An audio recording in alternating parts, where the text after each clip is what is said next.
Greetings everyone, it's Baba Will.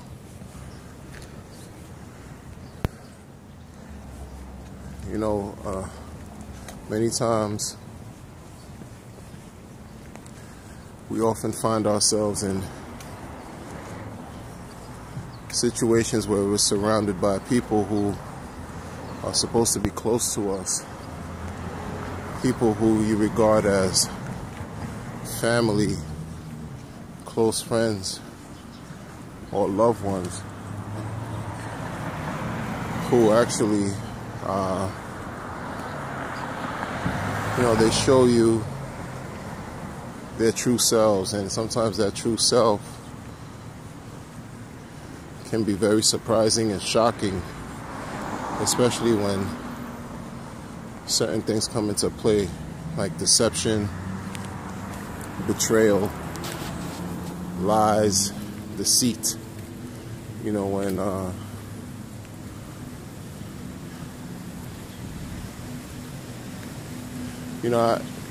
people in my short life, I've come into contact with all types of different people, and many profess to not like to be around fake people or people who act fake,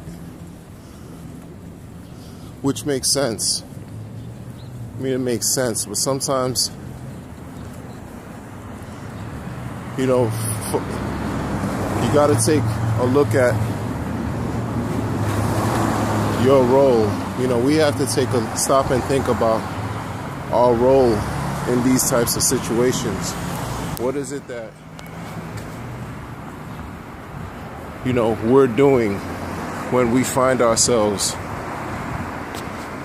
having these types of interactions with people who we consider close, but ultimately will stab you in the back or are fake, and they appear to not have your best interests at heart. What do we call, how do we identify ourselves in those types of interactions? Because I'm one who doesn't believe in blaming everyone or pointing the finger outside of myself all the time, blaming others for my own, transgressions or issues that I'm having. At some point I have to take onus. Forgive the noise, it's I'm in the community, so it's noisy. At some point I have to take onus for my own actions. So we have to ask ourselves, what role are we playing when we're constantly surrounded by people who don't have our best interests at heart, who we regard as family and loved ones?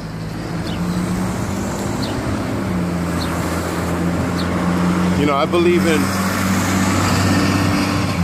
the power of the mind. I believe in whatever you feed the mind is what you'll get back in return. So perhaps if a person is, if we're surrounded by people who we consider loved ones, and they're treating us in a way that is less than real or is less than genuine, maybe that's because they're reflecting what's taking place internally within us. Perhaps. I don't know. It's just something that I find interesting. If I'm working off a premise of how powerful the mind is and how we are what we think, and our lives reflect what we think. Our lives reflect externally what's taking place within us. And we're surrounded by people who are loved by us, and they treat us in shady ways or in ways that's just not so nice. Then I think that deserves taking a deeper look into, a better type of introspection needs to take place, because there's a conflict there. If people are behaving in ways that are two-faced or fake, hypocritical, and treating us that way, it's number one, it's not healthy, and number two, it's counterproductive, because it creates resentment. Once you really figure out what's taking place, you'll build some form of resentment towards others, towards these people who we claim to love. So it's something that definitely has to be investigated.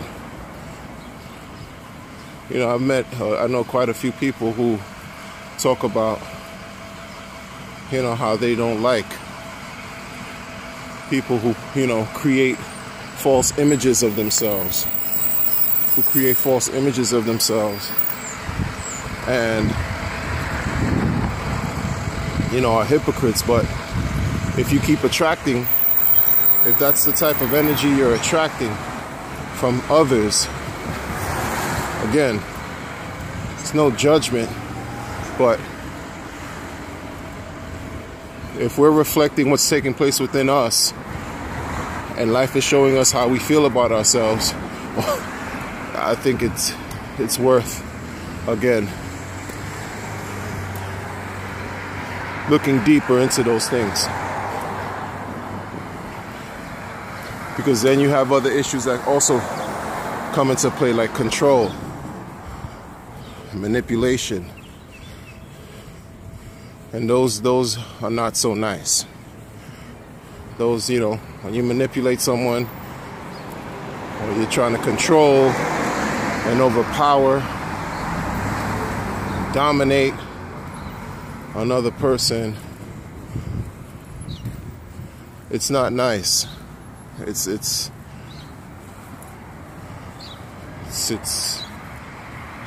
can be very oppressive.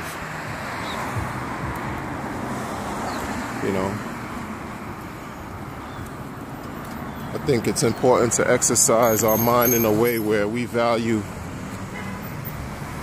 our self-worth, where we value who we are, we have self-respect. Even if we're in the red, and what I mean by that is, even if you feel that you don't have any self-worth, at that point when you realize that you have no self-worth, should and could be a deciding moment in your life where you realize, you know what, it's time to change my outlook and understand that I do have purpose. We have purpose.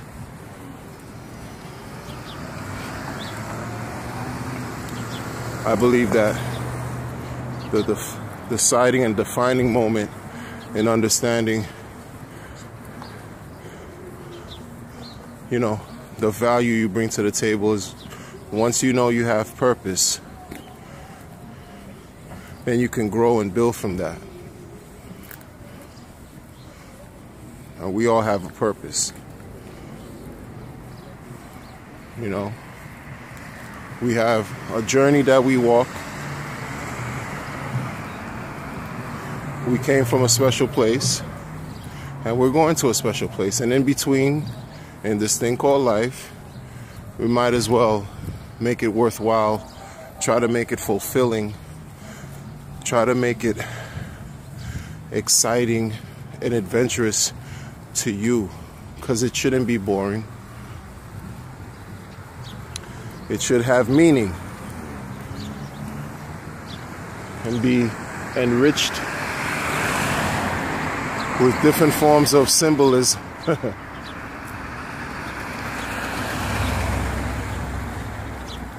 You know, but it starts from you. It starts with you. It starts with you. It starts with who we are. It starts with understanding who we are. It starts with understanding that we have a certain inner power that always requires our attention to cultivate it so that we could reach our fullest potential, the highest potential, maximum potential. Okay? And once we understand those things and understand our relationship with ourselves, appreciate ourselves, value ourselves, in essence, love ourselves first, then we can be able to make positive, beneficial, fruitful connections with others. Then the likelihood of us connecting with individuals who are not the most honest or seem like they have a secret agenda or appear to be fake, the likelihood of us, you know, being surrounded by mostly individuals like that will decrease. It will lessen, because that's not the level you're on. That's not the pattern of thinking that you're displaying and you're living by. Okay?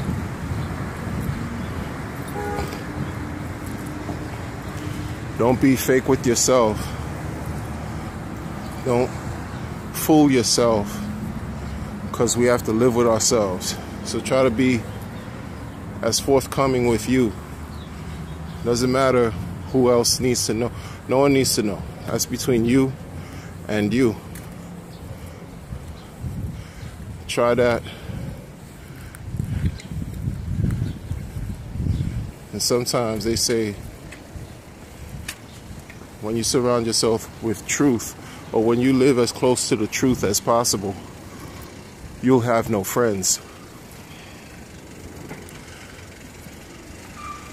But why would you want to live next to a lie? Because then that means your friends essentially aren't your friends either. If you want to hold on to what's not real and you want to live next to a lie, your friends aren't your friends. But you know, hold on to everything that's good. Exercise your mind to do great things. Build yourselves up constantly. It's a constant work in progress. The same way we take care of ourselves on a day-to-day basis. Those of us who are fortunate to take care of ourselves on a day-to-day basis, you know, we bathe, we eat, we take care of ourselves on a physical level. We also need to take care of ourselves internally. Make sure that our health is up to par. Make sure that our mental health is up to par.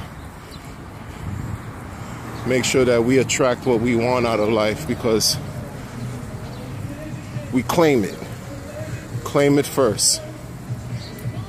Claim what's real to you in your heart, and life will give you back all that you want in return, in the most beneficial way possible. It's a beautiful thing, and then you can show others how to do it. I hope everyone does well. Like, share, and subscribe to my videos. Leave a comment, and I'll see y'all later. Be well.